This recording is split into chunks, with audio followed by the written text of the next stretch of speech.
Many youngsters have dreams of someday becoming Canada's next Marc Garneau or Roberta Bondra. With that in mind, the Ottawa Board of Education has developed a space simulation program that allows students the opportunity to experience life in space.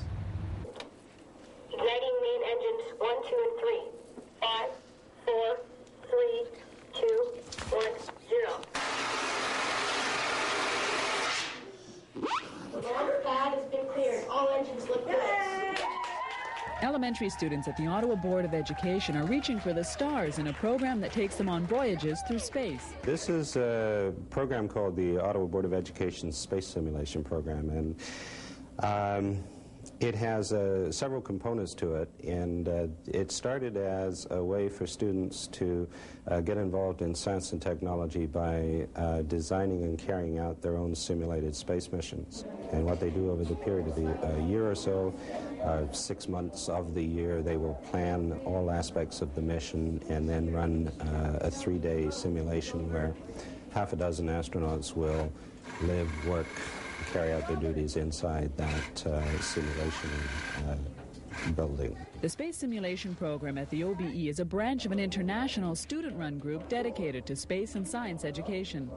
The Ottawa program was initiated by Lisgar Collegiate students 7 years ago, after several school exchanges with an affiliated school in Houston, Texas. Frankly, the project wouldn't be running anywhere near like it is now without the students. What they do apart from their own work, which they have a tremendous interest in, running their own missions and working with schools in other countries, communicating with them.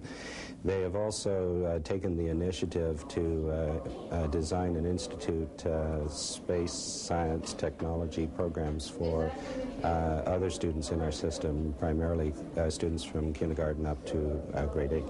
What they've designed is a replica of a NASA-style mission control, space shuttle, and planetary habitat.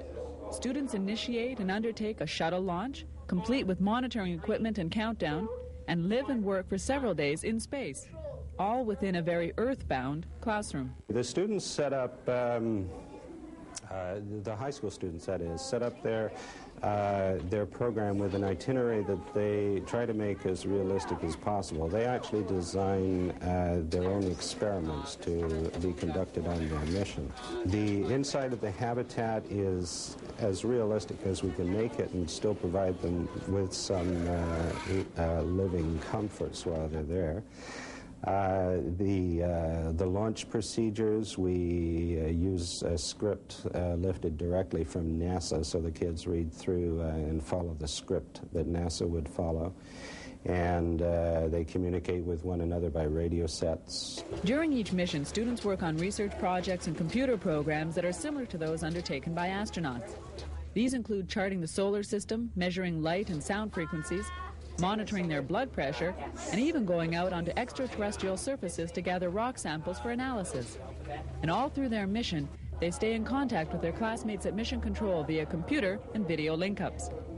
These travels through the stars have taught students a lot more than just space. We find that the older students, any group that is involved in their own mission, the more they take over their own mission, the more they get those skills, so that it is very impressive to see the way the students who are running the program have developed those skills. They are extremely self-reliant, creative, responsible, and give back a lot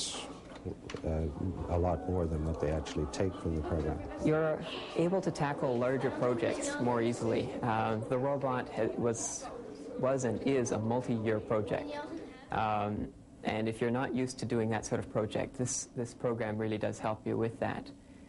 You can tackle larger projects, you can tackle projects with the help of other people. It really helps you in that sort of area. Neil Fraser is a former astronaut with the OBE space program and built a robotic arm which has become a mainstay of the program. It can be deployed out onto the lunar surface or Titan surface or wherever we happen to be at the time.